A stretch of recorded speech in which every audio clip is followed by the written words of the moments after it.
এই মুহূর্তে আমরা হলস্টেটে আছি। এটা অস্ট্রিয়ার একটা গুরুত্বপূর্ণ জায়গা।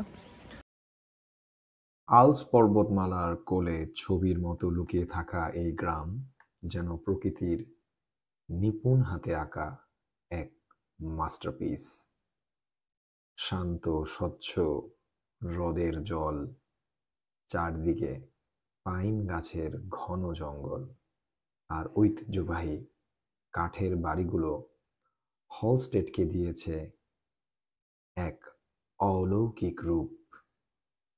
যেন এক স্বপ্নের রাজ্যে পৌঁছেছি। এবং এই জায়গাটা আসলে লবণের খনির জন্য বিখ্যাত, এবং এটা 850 BC থেকে 450 BCর মধ্যে আছে। এই জায়গাটার সময় ছিল বহু আগের পুরানো একটি নিদর্শন আর কি, এবং ইউনেস্কো হেরিটেজের একটা গুরুত্বপূর্ণ স্থান।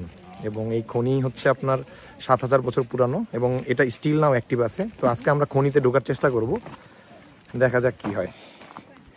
তো আমি চেষ্টা করব সব কিছু দেখানোর।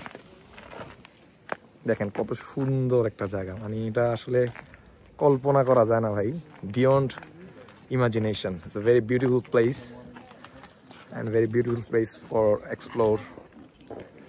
exploring. Thank you. আর এই সৌন্দর্যের পেছনে রয়েছে হাজার বছরের ইতিহাস। আদিকালে এখানে লবণের খনি ছিল, যা হলস্টেটকে অর্থনৈতিকভাবে সমৃদ্ধ করেছিল। সেই সমৃদ্ধির চিহ্ন আজও রয়ে গেছে এই গ্রামের পরতে পরতে। আজ আর নয়, আশা করি সবাই ভালো আছেন এবং সকলকে অসংখ্য ধন্যবাদ ভিডিওটি দেখার জন্য।